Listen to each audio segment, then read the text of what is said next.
दोस्तों, प्रत्येक मनुष्य जो कि अपनी पत्नी का यह 3 चीज़ नहीं देखता है तो वह हमेशा दरिद्र ही रहता है।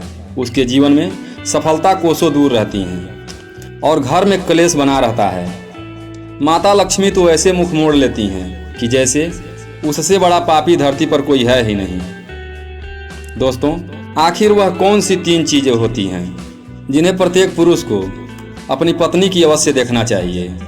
और कोई भी पुरुष अपनी पत्नी की इन 3 चीज़ों को गलती से भी देख लेता है तो उस पुरुष के घर में कभी भी गरीबी नहीं आती है, घर में कभी क्लेश नहीं होता है, अर्थात झगड़ा नहीं होता है, और उसके घर में माता लक्ष्मी का सदैव वास रहता है और माता लक्ष्मी की कृपा दृष्टि उसके ऊपर सदैव बनी रहती है। उसका घर सदैव खुशियों से भरा रहता है। तो चलिए जानते हैं कि प्रत्येक पुरुष को अपने स्त्री की वह कौन सी 3 चीज़ें अवश्य देखनी चाहिए। दोस्तों, आज की वीडियो बहुत ही ज्ञानवर्धक होने वाला है, इसलिए वीडियो को बिना स्किप किए वीडियो के अंत तक जरूर देखें। और अभी तक आपने हमारे चैनल को सब्सक्राइब नहीं किया है तो सब्सक्राइब जरूर कर दें और वीडियो पसंद आए तो एक प्यारा सा लाइक देकर कमेंट में जय माँ लक्ष्मी जरूर लिखें और इस वीडियो को अपने दोस्तों के साथ ज़्यादा से ज़्यादा शेयर करें। तो चलिए बिना देरी किए यह कहानी शुरू करते हैं। एक बार भगवान भोलेनाथ कैलाश में माता पार्वती के साथ बैठे हुए थे। भगवान भोलेनाथ माता पार्वती की तरफ देखते हैं तो माता पार्वती अपने मन में कुछ सोच रही होती हैं और बहुत चिंतित दिखाई पड़ती हैं। यह सब देखकर भगवान भोलेनाथ माता पार्वती से कहते हैं, हे देवी, किसी प्रश्न को लेकर चिंतित लग रही हैं। आप किस बात को लेकर इतना चिंतित हैं? आप निश्चिंत होकर मुझसे कहिए, हम आपको आपके सभी प्रश्नों का उत्तर अवश्य देंगे।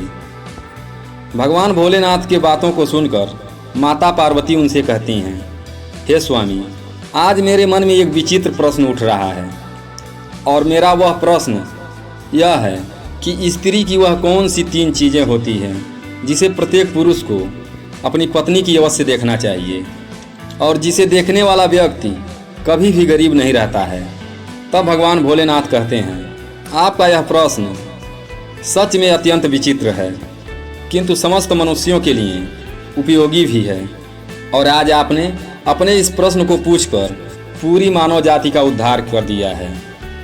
लेकिन मैं आपको आपके इस प्रश्न का उत्तर देने से पहले अत्यंत महत्वपूर्ण कथा सुनाता हूँ जिसको आपको शुरू से लेकर अंत तक पूरा सुनना होगा, क्योंकि आधा अधूरा ज्ञान प्रत्येक मनुष्य के लिए बहुत ही हानिकारक होता है। फिर देवी पार्वती भगवान भोलेनाथ से कहती हैं, हे स्वामी, मैं आपको विश्वास दिलाती हूँ कि मैं इस कथा को शुरू से लेकर अंत तक पूरा अवश्य सुनूंगी और इस कथा को पूरे ब्रह्मांड में विख्यात करूंगी।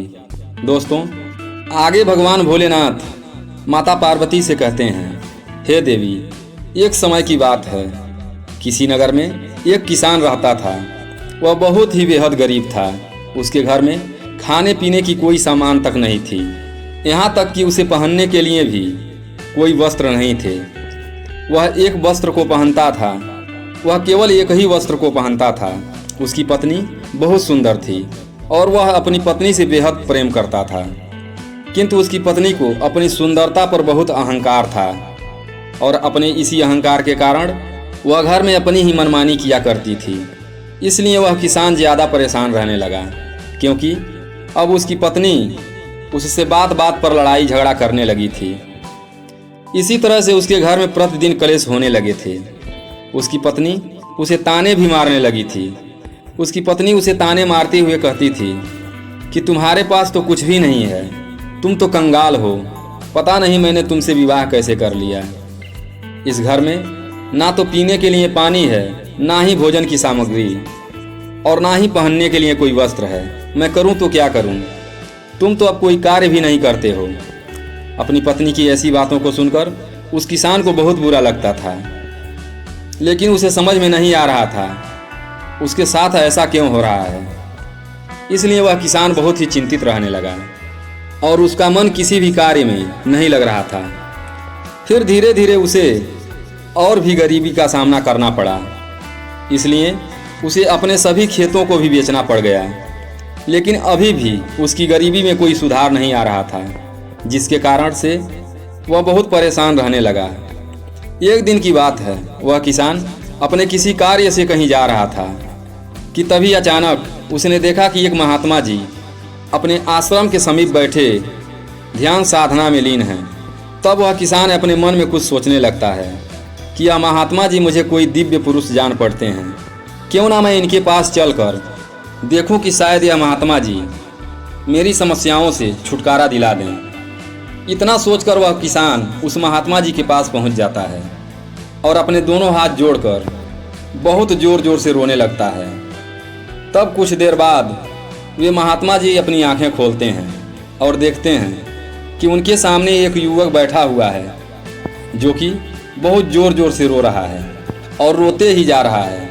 फिर वे महात्मा जी उस किसान से कहते हैं, हे पुत्र, तुम कौन हो और क्यों रो रहे हो? उस महात्मा जी की बात को सुनकर वह किसान उनसे कहता है, हे मुनिवर, इस नगर का मैं एक गरीब किसान हूँ और मैं इस वजह से रो रहा हूँ क्योंकि मेरी पत्नी मुझसे लड़ाई झगड़ा करती है और मुझे ताने मारती रहती है कि तुम्हारे पास क्या है, तुम तो कंगाल हो, इस घर में खाने पीने पहनने के लिए कुछ भी नहीं है, पता नहीं मैंने किसके साथ विवाह कर लिया। इस तरह के ताने मेरी पत्नी प्रतिदिन मारती रहती है, लेकिन मैं बहुत मेहनत करता हूँ, फिर भी थोड़ा सा ही धन कमा पाता हूँ, जिससे मैं अपने परिवार का पालन पोषण ठीक ढंग से नहीं कर पाता हूँ। वह किसान आगे कहता है, हे मुनिवर, आप मुझे वह उपाय बताएं जिसको करने के बाद मेरी पत्नी मुझसे झगड़ा ना करे और मैं बहुत जल्द धनवान बन जाऊं। उस किसान की बातों को सुनकर वे महात्मा जी उससे कहते हैं, वत्स, तुम पहले रोना धोना बंद करो। मैं तुमको 3 ऐसी चीज़ें बताने वाला हूँ जिसे प्रत्येक पुरुष को अपनी पत्नी की अवश्य देखना चाहिए, और अगर कोई भी पुरुष अपनी पत्नी की इन 3 चीज़ों को देख लेता है तो उस व्यक्ति को धनवान बनने से कोई भी नहीं रोक सकता है। उन महात्मा जी की बातों को सुनकर वह किसान उनसे कहता है, हे मुनिवर, आप देर ना करते हुए कृपा करके आप उन 3 चीज़ों को मुझे बताइए जिन्हें प्रत्येक पुरुष को अपनी पत्नी की देखनी चाहिए। मैं उन 3 चीज़ों के बारे में जानने के लिए बहुत उत्सुक हो रहा हूँ। तब महात्मा कहते हैं, हे पुत्र, इतनी उत्सुकता ठीक नहीं है, मनुष्य को हमेशा धैर्यवान होना चाहिए। तो चलो मैं अब तुमको वो 3 चीज़ें बता देता हूँ जिन्हें प्रत्येक पुरुष को अपनी पत्नी की उन 3 चीज़ों को अवश्य देखना चाहिए। लेकिन मैं तुमको उन 3 चीज़ों के बारे में एक अत्यंत महत्वपूर्ण कथा के द्वारा बताने वाला हूँ, इसलिए तुमको मुझसे एक वादा करना होगा। जब मैं इस कथा को सुनाऊंगा तब तक तुम्हें इस कथा को ध्यान से सुनना होगा। उन महात्मा जी की बातों को सुनकर वह किसान उनसे कहता है, हे मुनिवर, मैं आपको विश्वास दिलाता हूँ कि मैं इस कथा को शुरू से लेकर अंत तक पूरे ध्यान से सुनूंगा। दोस्तों, आगे भगवान भोलेनाथ माता पार्वती से कहते हैं, देवी, महात्मा जी उस किसान से कहते हैं, हे पुत्र, किसी नगर में एक व्यापारी रहता था। वह उस नगर का सबसे बड़ा व्यापारी था। उस व्यापारी और उसकी पत्नी में आपस में बहुत प्रेम था। वो दोनों एक दूसरे से बहुत प्रेम करते थे और उनके घर में कभी भी लड़ाई झगड़ा नहीं होता था। कभी भी किसी बात को भी लेकर व्यापारी और उसकी पत्नी के बीच में किसी भी प्रकार का कोई कलेश नहीं होता था। इसलिए उसके घर में सदैव माता लक्ष्मी जी का वास बना रहता था। उसे अपने व्यापार में कई गुना सफलता प्राप्त होती थी। व्यापारी और उसकी पत्नी के बीच में इतना प्रेम था कि उसके आस पड़ोस के लोग उनके इस प्रेम को देखकर ईर्ष्या करने लगे थे, जिसकी वजह से कुछ स्त्रियां तो व्यापारी की पत्नी से बात तक भी नहीं किया करती थी। उसकी पत्नी प्रतिदिन संध्या काल के समय एक दीपक अपने घर में अवश्य प्रज्वलित करती थी, लेकिन कुछ स्त्रियां उसे ऐसा भी करने से रोकती थी और कहती थी कि तुम प्रतिदिन संध्या काल के समय अपने घर में दीपक क्यों प्रज्वलित करती हो? ऐसा करने से तुम्हें क्या लाभ होगा? तुम ऐसा मत किया करो। किंतु वह किसी की बात सुनकर भी अनसुना कर देती थी और अपनी मनमर्जी किया करती थी। यहाँ तक तो वह अपने पति यानी उस व्यापारी की कोई भी बात नहीं मानती थी। वह अपने अनुसार घर को चलाती थी और वह व्यापारी भी अपनी पत्नी को किसी भी कार्य को करने से मना नहीं करता था, क्योंकि वह व्यापारी बहुत ही बुद्धिमान था। वह अच्छी तरह से जानता था कि वह अपनी पत्नी को किसी भी कार्य को करने से मना करेगा तो निश्चित है कि उन दोनों में लड़ाई झगड़ा शुरू हो जाएगा और प्रतिदिन कलेश होगा, जिसकी वजह से उसका ध्यान अच्छी तरह से व्यापार में नहीं लग पाएगा और व्यापार में हानि होने लगेगी। और साथ ही साथ वह व्यापारी अपनी पति को छोड़ना भी नहीं चाहता था, क्योंकि वह अपनी पत्नी से बहुत प्रेम करता था। लेकिन उसकी पत्नी उससे ज़्यादा प्रेम नहीं करती थी, बल्कि उस व्यापारी के सामने दिखावा मात्र का प्रेम जताती थी और अपने पति से नाराज भी हो जाती थी। किंतु किसी भी तरह से वह व्यापारी अपनी पत्नी को मना लेता था। इसी तरह से दिन गुजर रहे थे और वह व्यापारी अपनी पत्नी के साथ सुखपूर्वक जीवन व्यतीत कर रहा था। फिर धीरे धीरे यह बात पूरे नगर में फैल गई और अब उस नगर में सभी लोग उस व्यापारी और उसकी पत्नी के इस प्रेम का उदाहरण देने लगे थे। फिर जब यह बात उस नगर के राजा को पता चली कि व्यापारी और उसकी पत्नी एक दूसरे से बहुत प्रेम करते हैं, तब राजा ने अपने सैनिकों को बुलाया और उनसे कहा, सैनिकों, जाओ उस व्यापारी को और उसकी पत्नी को बड़े आदर और सत्कार के साथ राजमहल में ले आओ। हम उसका सम्मान करना चाहते हैं, लेकिन तुम उन्हें कुछ भी मत बताना। आगे भगवान भोलेनाथ माता पार्वती जी से कहते हैं, राजा की आज्ञा पाकर उनके वे सैनिक उस व्यापारी के घर जाते हैं और उनके घर का दरवाज़ा खटखटाने लगते हैं। फिर कुछ देर बाद वह व्यापारी अपने दरवाजे को खोलता है तो देखता है कि उसके सामने राजा के सैनिक खड़े हुए हैं। तब वह व्यापारी उन सैनिकों से कहता है कि आप लोग आज मेरे घर क्यों आए हैं, कि आप अपनी पत्नी के साथ राजा साहब के महल में चलिए। राजा साहब ने आप दोनों को बुलवाया है। फिर राजा के सैनिक उन दोनों को अपने साथ राजमहल ले जाते हैं। राजमहल में पहुंचकर राजा उस व्यापारी और उसकी पत्नी की अच्छी तरह से अतिथि सत्कार करते हैं। उसके बाद उन्हें थोड़ा सा धन भी देते हैं, जिसको पाकर वह व्यापारी और उसकी पत्नी बहुत खुश और प्रसन्न हो जाते हैं और प्रसन्नतापूर्वक अपने घर चले जाते हैं। उसके बाद उस नगर का राजा पूरे नगर में यह ऐलान कर देता है कि आज रात को पूरे नगर में सभी लोगों के घरों में व्यापारी और उसकी पत्नी के बीच इतना प्रेम होने के कारण दीप प्रज्वलित किए जाने चाहिए, जिससे उस व्यापारी और उसकी पत्नी के बीच के प्रेम की सराहना हो। राजा की आज्ञा सुनकर उस नगर के सभी लोगों के घरों में दीपक प्रज्वलित किए जाते हैं, किंतु उस नगर के सभी घरों में दीपक थोड़ी ही देर बाद बुझ जाता है, लेकिन उस व्यापारी के घर का दीपक अभी भी जल रहा होता है और उसका प्रकाश बहुत दूर तक फैला रहता है। फिर उस नगर के राजा ने अपने मन में सोचा कि क्यों ना अब मैं बाहर चलकर देखूं कि किस किस ने अपने घरों में दीपक प्रज्वलित किए हैं और किसका दीपक अभी तक प्रज्वलित हो रहा है। इतना अपने मन में सोचकर वह राजा अपने महल से उस नगर की तरफ देखने लगता है तो उसे दिखाई देता है कि उस नगर में किसी के घर में भी कोई दीपक नहीं जल रहा है, लेकिन उस व्यापारी के घर में जलाया हुआ दीपक अभी तक जल रहा है। राजा उस नगर के तरफ देख ही रहा था कि इतने में वहाँ उसकी रानी आ जाती हैं। तब राजा साहब रानी से कहते हैं, हे रानी, नगर की तरफ देखिए। नगर के सभी घरों में कोई भी दीपक अभी नहीं जल रहा है, लेकिन अभी भी उस व्यापारी के घर में जलाया हुआ दीपक अभी तक जल रहा है। इससे स्पष्ट हो जाता है कि उस व्यापारी और उसकी पत्नी के बीच कितना ज़्यादा प्रेम है और उन दोनों के आपस में इतना ज़्यादा प्रेम होने के कारण वह व्यापारी सुखी है, क्योंकि वह बहुत बुद्धिमान है और अपनी सूझबूझ से अपने घर को चलाता है। लेकिन रानी राजा की बातों से सहमत नहीं होती और राजा से कहती है, हे महाराज, मैं आपकी बातों से सहमत नहीं हूँ। मेरे हिसाब से उसकी पत्नी और उन दोनों में इतना प्रेम होने का कोई दूसरा ही कारण है। आगे भगवान भोलेनाथ माता पार्वती से कहते हैं। इस बात को लेकर राजा और रानी में बहुत देर तक बहस होती है और बात लड़ाई तक पहुंच जाती है। तभी अचानक से राजा ने रानी से कहा कि हम दोनों यूं क्यों लड़ रहे हैं, क्यों ना हम उस व्यापारी और उसकी पत्नी की परीक्षा लें, जिससे पूर्ण रूप से स्पष्ट हो जाएगा कि उन दोनों में इतना ज़्यादा प्रेम होने का कारण क्या है। राजा की बात रानी भी स्वीकार कर लेती है और कहती है, मैं पहले उस व्यापारी की परीक्षा लेना चाहती हूँ। फिर राजा साहब कहते हैं, ठीक है रानी, आप जैसे चाहें वैसे व्यापारी की परीक्षा ले सकती हैं। फिर रानी कुछ सैनिकों को बुलाती हैं और उससे कहती हैं, जाओ उस व्यापारी से कह देना कि अगर वह अपनी पत्नी को मार डालेगा तब मैं उससे विवाह कर लूँगी और राजा साहब को बंदी बनाकर कारागार में बंद कर दूँगी। राजा के स्थान पर उसको सिंहासन पर विराजमान कर दूँगी।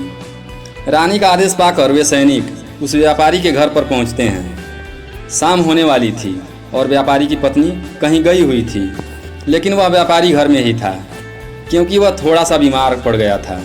फिर वे सैनिक उस व्यापारी के घर के पास पहुंचकर उसके दरवाजे को खटखटाने लगते हैं। तब दरवाज़ा खटखटाने की आवाज़ सुनकर किसी तरह से दरवाज़ा खोलता है तो वे सैनिक उस व्यापारी से कहते हैं, हे व्यापारी, रानी साहब का आदेश है, अगर आप अपनी पत्नी को जान से मार डालेंगे तब रानी साहिबा आपसे विवाह कर लेंगी और राजा साहब को बंदी बनाकर कारागार में डाल देंगी। फिर आपको उनके स्थान पर सिंहासन पर विराजमान कर देंगी। इस नगर पर आपका राज्य हो जाएगा। उन सैनिकों की बात सुनकर वह व्यापारी उन सैनिकों से स्पष्ट रूप से कहता है कि जाइए रानी साहिबा से कह देना, मैं अपनी पत्नी को किसी भी हाल में खोना नहीं चाहता हूँ, क्योंकि मैं अपनी पत्नी से बहुत प्रेम करता हूँ और अगर किसी ने मेरी पत्नी को नुकसान पहुँचाने के बारे में सोचा भी तो मुझसे बुरा कोई नहीं होगा।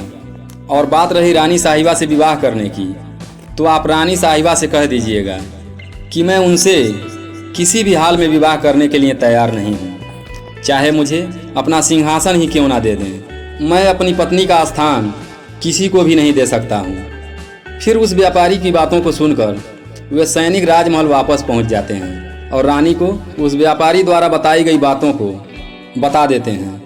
उसके बाद राजा रानी से कहता है, देखा व्यापारी कितना समझदार है, और इससे स्पष्ट हो जाता है कि व्यापारी और उसकी पत्नी के बीच में इतना ज़्यादा प्रेम होने का कारण वह व्यापारी ही है, क्योंकि वह अपनी पत्नी से बहुत प्रेम करता है।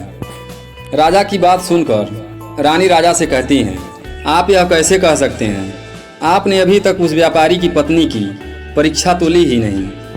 फिर राजा कहता है, ठीक है, मैं आपके मन को संतुष्ट करने के लिए उसकी पत्नी का परीक्षा ले लेता हूँ। तब राजा भी कुछ सैनिकों को बुलाता है और उनसे कहता है, जाओ और इस नगर में रहने वाले उस धनवान व्यापारी की पत्नी से कहना कि अगर वह अपने पति को मौत के घाट उतार देगी, उसको अपनी रानी के रूप में स्वीकार कर लूँगा और उसे सदैव अपनी पटरानी बनाकर रखूँगा।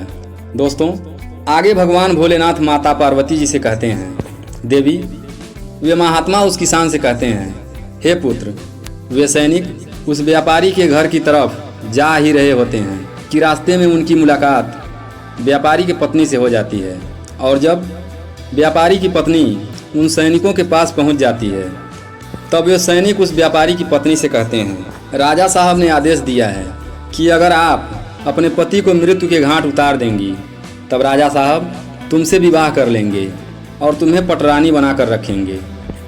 राजा के उन सैनिकों की बात सुनकर व्यापारी की पत्नी अपने मन में सोचने लगती है कि राजा साहब मुझसे विवाह करने के लिए तैयार हैं, तब तो बहुत अच्छा है, मैं अपने पति को मार ही डालती हूँ। अपने मन में इतना सोचकर वह उन सैनिकों से कहती है, ठीक है, मैं अपने पति को मौत के घाट उतारने के लिए बिल्कुल तैयार हूँ।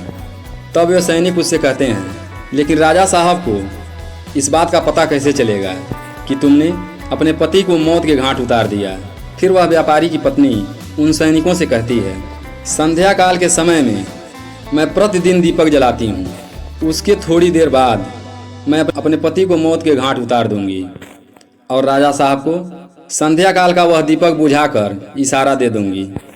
उस व्यापारी की पत्नी की बात सुनकर राजा के वे सैनिक राजमहल में पहुंच जाते हैं और राजमहल में पहुंचकर राजा से कहते हैं, हे राजन, व्यापारी की पत्नी तो अपने पति को जान से मारने के लिए तैयार हो गई है। जब रानी ने यह बात सुनी तो इस बात को सुनकर रानी को स्त्री जाति से घृणा होने लगी।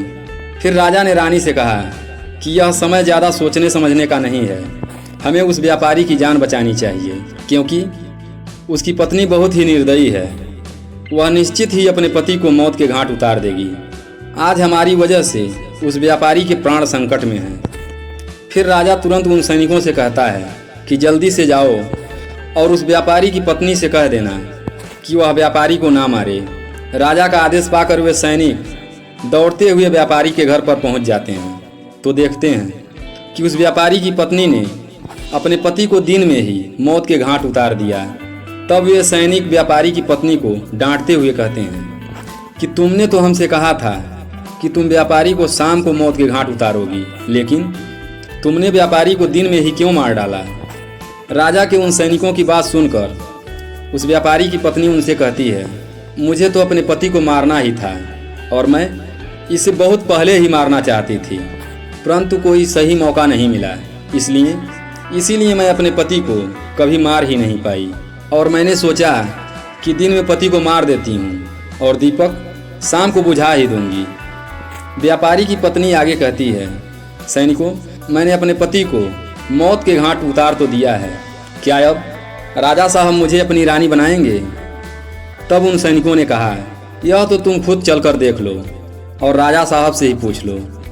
फिर व्यापारी की पत्नी और वे सैनिक राजमहल पहुंच जाते हैं और वे सैनिक राजा साहब को सारी बातें बता देते हैं, जिसे सुनने के बाद राजा साहब बहुत क्रोधित हो जाते हैं और व्यापारी की पत्नी को बंदी बनाकर कारागार में डाल देते हैं। दोस्तों, आगे भगवान भोलेनाथ माता पार्वती जी से कहते हैं, देवी, महात्मा जी फिर उस किसान से कहते हैं, हे पुत्र, चलो अब मैं तुम्हें उन 3 चीज़ों के बारे में बता देता हूँ जिसे प्रत्येक पुरुष को अपनी पत्नी की अवश्य देखना चाहिए और जिसे देखने के बाद उसके घर में कभी भी क्लेश नहीं होता है।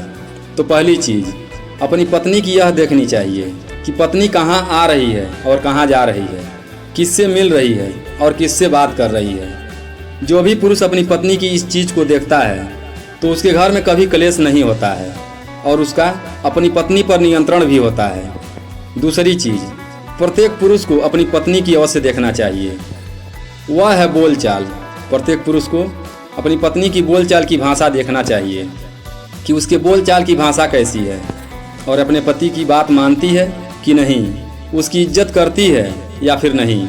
इस चीज़ को भी प्रत्येक पुरुष को अपनी पत्नी की अवश्य देखना चाहिए। तीसरी चीज़, प्रत्येक पुरुष को अपनी पत्नी के चाल चलन अवश्य देखना चाहिए। जो भी पुरुष अपनी पत्नी के चाल चलन को देखता है और अपनी पत्नी को नियंत्रण में रखता है तो उस घर में कभी भी क्लेश नहीं होता, अर्थात झगड़े नहीं होते हैं। लेकिन जो स्त्रियां घर को अपनी ही मनमानी पर चलाती हैं और पति के बातों को नहीं मानती हैं तो उसका भी हाल उस व्यापारी की तरह हो जाता है। आगे भगवान भोलेनाथ माता पार्वती से कहते हैं, देवी, तो आपको आपके सभी प्रश्नों के उत्तर मिल ही गए होंगे। माता पार्वती कहती हैं, प्रभु, हमारे प्रश्नों का उत्तर देकर हमारे मन का बोझ हल्का कर दिया, मैं धन्य हो गई। प्रभु, अब मैं आपकी इस अमूल्य ज्ञान को समस्त भूमंडल पर विख्यात करूंगी और मैं वादा करती हूँ कि जो भी मनुष्य इन 3 बातों का अनुसरण करेगा उस मनुष्य के घर में माँ लक्ष्मी सदा निवास करेंगी और दुख, बीमारी, दरिद्रता, गरीबी उसके घर से सदा के लिए प्रस्थान कर जाएंगी। तो दोस्तों, आशा करता हूँ यह कहानी आपको जरूर पसंद आई होगी। फिर मिलते हैं एक नई कहानी के साथ अगली वीडियो में। तब तक के लिए अपना ख्याल रखें।